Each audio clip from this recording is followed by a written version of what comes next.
এটা একটা সময়ের কথা। ভারতের একটি রাজ্য ছিল পন্ডিচেরি। ওখানকার লোকেরা ছিল সাহসী এবং পরিশ্রমী। এই রাজ্যের একটি গরিব দরিদ্র কৃষক ছিল রামু।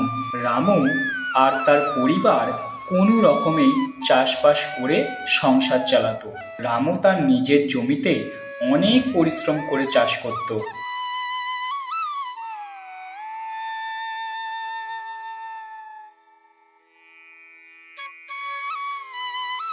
এই নাও তোমার ভাত, আলু সিদ্ধ, কাঁচা লঙ্কা আর পেঁয়াজ মাখা। তাড়াতাড়ি খেয়ে নাও তো, তারপর কাজ শুরু করো। আর কয়েকদিন অপেক্ষা করো, কয়েকদিন পরেই আমাদের ফসল উঠবে। তখন আমরা ভালো ভালো জিনিস খাবো। তখন আর এই আলু সিদ্ধ মাখা আর ভাত খেতে হবে না। আচ্ছা, তুমি তাড়াতাড়ি খেয়ে নাও আগে, তারপর কাজ শুরু করো। আর এসব নিয়ে এখন আর ভাবতে হবে না। আচ্ছা, আমি তাহলে গেলাম। ঠিক আছে।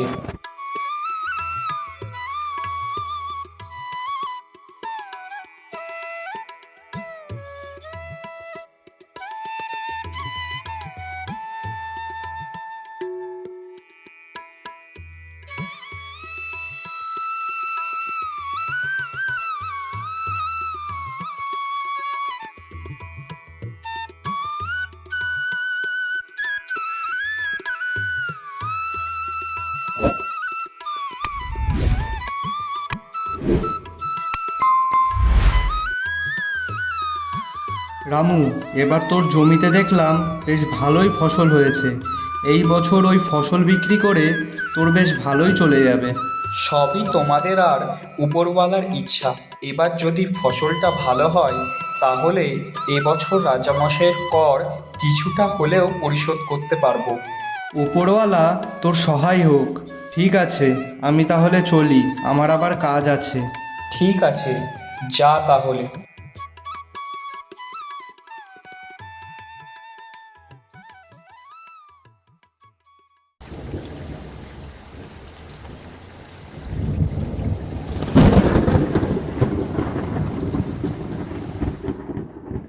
আমাদের ফসলটা যে কি হবে গিন্নি, কি জানি। যা জোরে বৃষ্টি শুরু হয়েছে।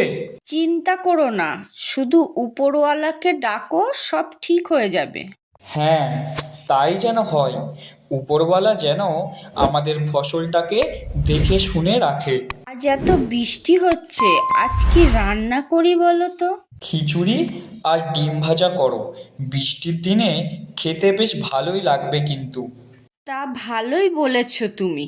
বর্ষার দিনে খিচুড়ি আর ডিম ভাজা হলে খাওয়াটা বেশ ভালোই জমবে।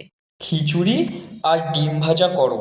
বৃষ্টির দিনে খেতে বেশ ভালোই লাগবে কিন্তু। আমি তাহলে এখনই রান্নাটা বসাই।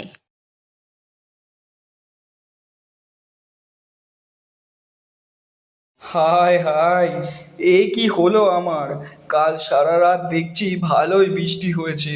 কি জানি আমার ফসলটার যে কি অবস্থা। বলি, একবার গিয়েই দেখো না।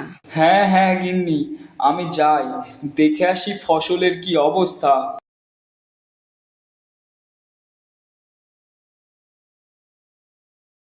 ওরে রামু, কোথায় গেলি রে? তাড়াতাড়ি দেখবি চল, কি হয়েছে। কি হয়েছে? তোর সব ফসলই যে জলে ডুবে গেছে। এখনই যদি জল না বার করে দিস তাহলে যে সব ফসলই নষ্ট হয়ে যাবে। সে কি বলছিস তুই? তবে আর বলছি কি, তাড়াতাড়ি চল।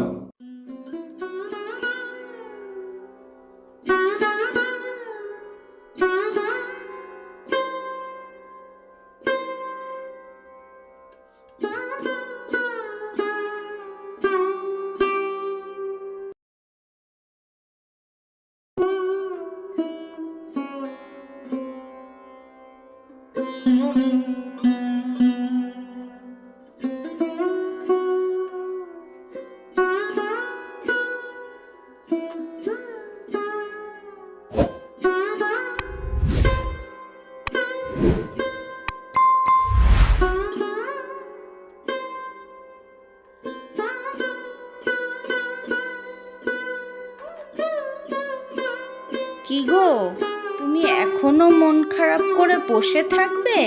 তা কি করব বলো গিন্নি? আমার ধান এই মাঠে সব থেকে ভালো হয়েছিল। এক রাতের বৃষ্টিতে যে সবটা ওলটপালট হয়ে গেল। ভেবেছিলাম এই বছর ধান বিক্রি করলে সংসারটা আবার বেশ কিছুদিন ভালো করে চালিয়ে নিতে পারবো। জানি সংসারটাই বা চলবে কি করে, আর আমরা খেয়ে পড়ে বেঁচেই বা থাকবো কি করে। তোমায় এত চিন্তা করতে হবে না গো। যেটুকু ধান হয়েছে তা তুমি বিক্রি করে দাও। আমরা পরের ফসলটা ওঠা অবধি কোনো রকমে দুমুঠো খেয়ে সংসারটাকে চালিয়ে নেব খুনি। তুমি এবার যা ধান হয়েছে বাজারে বিক্রি করে দাও, নইলে এরপর ভিজা ধানের কল বেরিয়ে যাবে। এখন যা দেবে তার থেকেও কম দেবে পরে। আচ্ছা, আমি তাহলে কালই বাজারে গিয়ে ধানগুলোকে বিক্রি করে দিয়ে আসি। হ্যাঁ হ্যাঁ, তাই করো।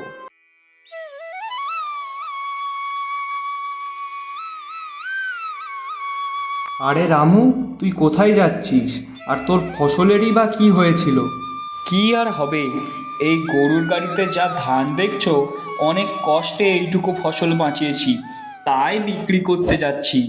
বলিস কি, বাকি সব ফসল তাহলে নষ্ট হয়ে গেছে? হ্যাঁ রে, কিভাবে যে এবার সংসার চালাবো আর দুমুঠো ভাত জোগাড় করব কিছুই বুঝতে পারছি না। আচ্ছা, তুই এখন তাড়াতাড়ি বাজারে ধানগুলোকে বিক্রি করে আয়, তারপর দেখা যাবে কি করা যায়। হ্যাঁ, আমি যাই, নইলে আবার দেরি হয়ে যাবে।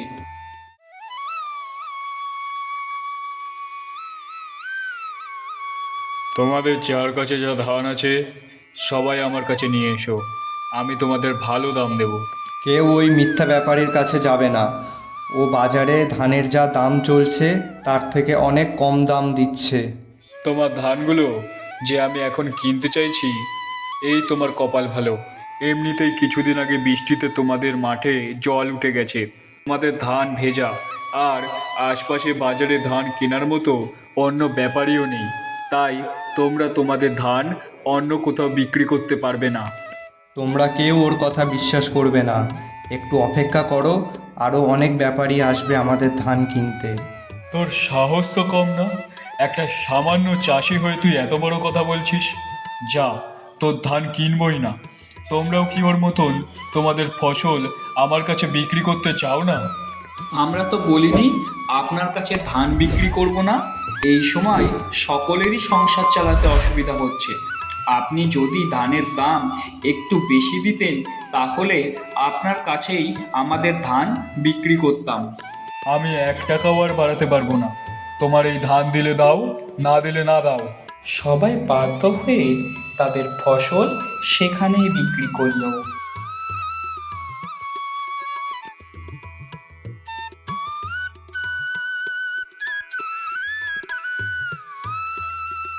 কি গো, বাজারে গিয়ে ধান বিক্রি করতে পেরেছো? হ্যাঁ, কিন্তু খুবই অল্প দামে বিক্রি করেছি। এই টাকা দিয়ে সংসারই বা চালাবো কি করে, আর রাজামশাইয়ের করই বা দেবো কি করে, কি জানি। উপরওয়ালা আমাদের জন্য যা ভেবেছেন তাই হবে। তোমাকে এখন আর এত চিন্তা করতে হবে না। তুমি এবার একটু বিশ্রাম নাও, আমি ততক্ষণে রান্না বসাই, খেয়ে শুয়ে পড়ো। ঠিক আছে, তাড়াতাড়ি রান্না করো, খুব কষ্ট হচ্ছে এই কয়দিন ধরে।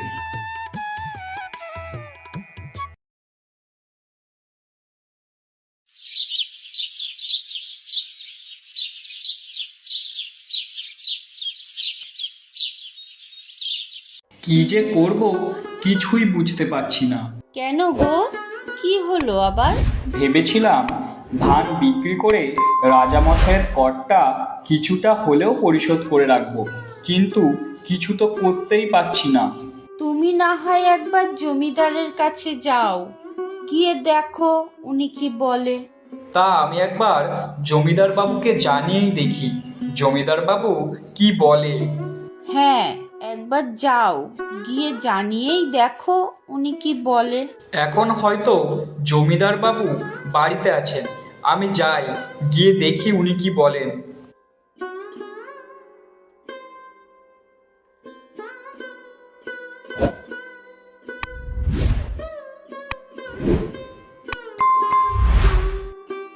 মা, আমার খুব খিদে পেয়েছে।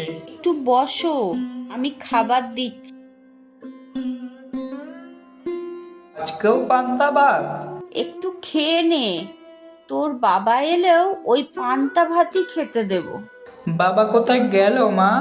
তোর বাবা জমিদার বাবুর কাছে গেছে। এই বছরের কর যে এখনো দিতে পারিনি, কি আছে কপালে কি জানি। কেন মা? কেন আবার, উপরওয়ালাও আমাদের থেকে মুখ ফিরিয়ে নিয়েছে। বৃষ্টি হওয়ায় সব ধান নষ্ট হয়ে গেছে। তার উপর সেই কবে নাকি চাষ করার জন্য ধান নিয়েছে, টাকাও নাকি এখনো শোধ দিতে হবে।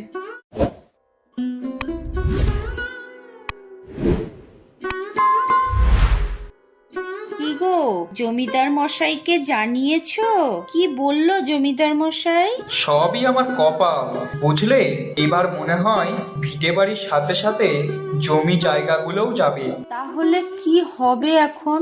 উপরওয়ালাই একমাত্র জানে। কত হাতে পায়ে ধরলাম, কর দীর্ঘদিন না দেওয়ায় তা বেড়ে নাকি এখন অনেক হয়েছে। এদিকে বৃষ্টির জন্য ফসল তো নষ্ট হয়ে গেছে, আর যেটুকু হয়েছে তা কোনো রকমে খেয়ে পড়ে থাকছি। ছেলেটাকেও ঠিক মতো খেতে দিতে পারছি না। এখন যদি করের টাকাটা ঠিক সময় মতো না দিই, তাহলে যেটুকু জমি আর ভিটে বাড়ি আছে সেটাও নিয়ে নেবে। তাহলে কি করব গো? জমি না থাকলে চাষই বা করব কি করে, আর আমরা খেয়ে পড়েই বা বাঁচবো কি করে? জানি না কি করব, কিছুই বুঝতে পারছি না। আমাদের এই দুঃখের কথা একবার মহারাজকে জানালে কি হয়? মহারাজেরই আদেশ, যারা কর না দেবেন তাদের জমি আর ভিটে বাড়ি সবটা দখল করে নেওয়ার। আমাদের মতো মানুষের সাথে তো আর মহারাজ দেখা করবেন না। আমরা গরিব দিন আনা দিন খাওয়া মানুষেরা কিভাবে বেঁচে থাকবো তাতে তারই বা কি যায় আসে। হে উপরওয়ালা, একবার আমাদের দিকে মুখ তুলে দেখো, নইলে যে আমরা না খেতে পেয়ে মারা যাব। সবই আমাদের কপাল।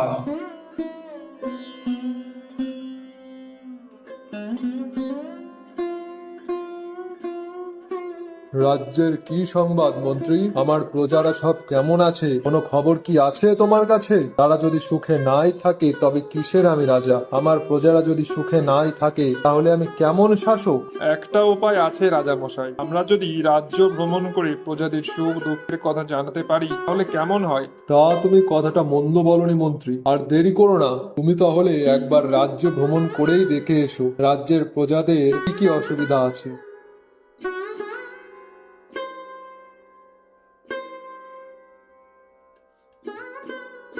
আজ কতদিন পর প্রাসাদ থেকে রাজামশাইয়ের কথা মতো ঘুরতে বেরিয়েছি। ঘুরতে বেশ ভালোই লাগছে, কিন্তু শুধু ঘুরলেই তো হবে না। রাজ্যের প্রজাদের সুখ দুঃখ বুঝতে গেলে তাদের কাছে থাকতে হয়, তাদের সমস্যাকে কাটানোর চেষ্টাও করতে হয়। মহারাজের এই বুদ্ধিকে আমি সমর্থন করি। আমিও চেষ্টা করব মহারাজের মতন তাদের পাশে থেকে উপকার করতে। যাই, সামনের গ্রামটায় গিয়ে দেখি কোথায় যদি একটু থাকার ব্যবস্থা করা যায়।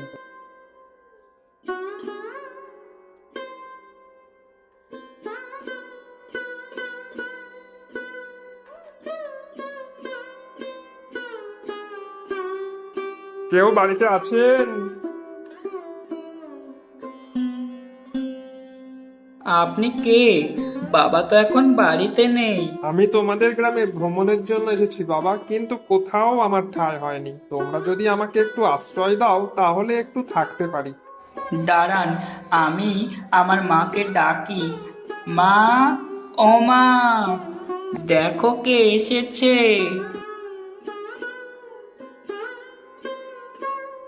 আপনি কে? আপনাকে তো ঠিক চিনলাম না। আমি এই গ্রামে ভ্রমণের জন্য এসেছি। যদি আপনারা আমায় আশ্রয় দেন তাহলে আমি এখানে আজকের দিনটা অন্তত কাটাতে পারি। আসুন আসুন। অনেক ধন্যবাদ আপনাকে আমার মতো একজন অচেনা মানুষকে আশ্রয় দেওয়ার জন্য। এরকম বলবেন না, এটা তো আমার কর্তব্য। কিন্তু আমরা বড়ই গরিব, আমাদের নিজেদেরই কোনো রকমে দুমুঠো খেয়ে সংসারটুকু চলে। আপনাদের কিন্তু আমি যথাযথ আপ্যায়ন করতে পারবো না, তবে আমি আমার সাধ্য মতো চেষ্টা করব।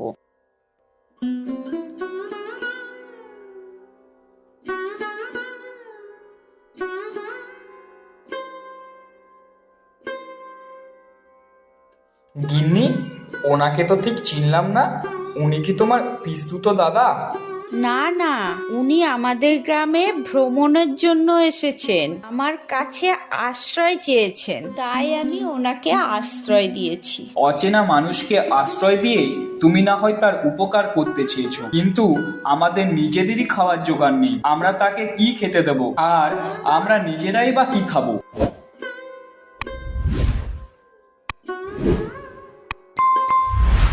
এই আপনি কি বলছেন দাদা? আপনারা যেটুকু খাবার খান আমাকেও সেইটুকুই দেবেন। না না, আমার সামর্থ্য অনুযায়ী আপনার সেবা করার চেষ্টা করব। আপনি অনেক দূর থেকে এসেছেন, আপনি বিশ্রাম করুন, আমি দেখি গিন্নির রান্না হলো কি। আচ্ছা, আপনাদের গ্রামে কি কোনো গুরুকুল নেই? ছিল তো, রাজামশাই নাকি জমিদারের লোকেদের দিয়ে গুরুকুল কবেই উচ্ছেদ করে দিয়েছে। ও, তা আপনাদের এখানে কোনো লোকজন চাষবাস করে না? করে, কিন্তু যেটুকু চাষ করে তার বেশিরভাগটাই রাজামশাইয়ের ভাগ দিতে চলে যায়। আর অনেকেই আবার চাষ করার জন্য কর নিয়েছে, সেই করও পরিশোধ করতে পারে না। এখন রাজামশাই আদেশ দিয়েছেন, আমরা যদি কর পরিশোধ না করতে পারি তাহলে আমাদের জমি বাড়ি সবটা কেড়ে নেবে। রাজামশাই যদি আমাদের জমি কেড়ে নেন তাহলে আমাদের যে না খেয়ে থাকতে হবে, ছেলেটার পড়াশোনাও করা হবে না। আচ্ছা, কাল তাহলে একবার জমিদার মশাইয়ের কাছে চলুন, ওনার সাথে কথা বলে দেখব যদি আপনাদের পাশে দাঁড়াতে পারি। আপনি বাইরের একজন লোক হয়ে? না না, আপনার ওখানে যেতে হবে না, যদি আপনার কোনো ক্ষতি করে। আমি আগে একবার ওনার সঙ্গে কথা বলে তো দেখি, তারপর না হয় দেখা যাবে। আচ্ছা, আমাকে একবার আপনাদের গ্রাম ঘুরতে নিয়ে যাবেন? আপনি ঘুরতে যাবেন? ঠিক আছে, তাই নিয়ে যাব। আমার ছেলে আপনাকে ঘুরতে নিয়ে যাবে।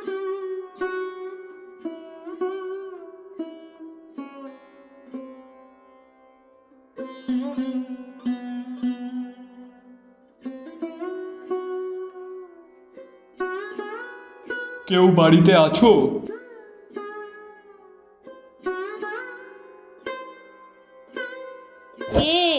কি হয়েছে? জমিদার তোমাদের জমি তোমাদের কাছ থেকে দখল নিতে বলেছে। না না, আমাদের জমি আপনারা দখল নেবেন না। ধানের টাকা না দিলে তোদের ভিটে মাটি থেকেও উচ্ছেদ করব। আমাদের জমি দখল করবেন না, দোহাই আপনাদের, ওটাই যে আমার শেষ সম্বল। কর পরিশোধ কর, তাহলে জমি ফেরত পেয়ে যাবি। ফসল যে সব নষ্ট হয়ে গেছে, ঋণের আর করের টাকা পরিশোধ করব কি করে? ধান নেবার সময় মনে ছিল না কি করে পরিশোধ করবি? এইভাবে আমার জমি দখল করবেন না, আমায় একটা সুযোগ দিন, আমি সবটা পরিশোধ করে দেবো। এটাই তবে তোর শেষ সুযোগ।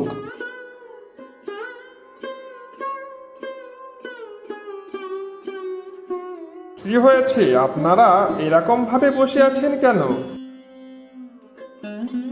চলুন, এখনই আমরা জমিদারের কাছে যাব, দেখি উনি কি করে আপনাদের জমি কেড়ে নেয়।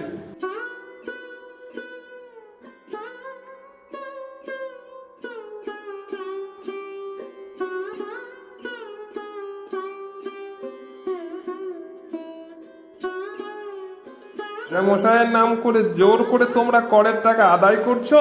তাই নাকি? হ্যাঁ তাই, গরিব চাষিদের ফসল নষ্ট হয়ে গেছে, তার উপর রাজামশাইয়ের নাম করে তোমরা এই গরিব মানুষগুলো জমি ভিটে বাড়ি কেড়ে নিয়ে তোমরা তাদের উপর অত্যাচার করছো, আর নাম বলছো রাজামশাইয়ের। লজ্জা করে না তোমাদের? কে আছিস? বন্দি কর এদের।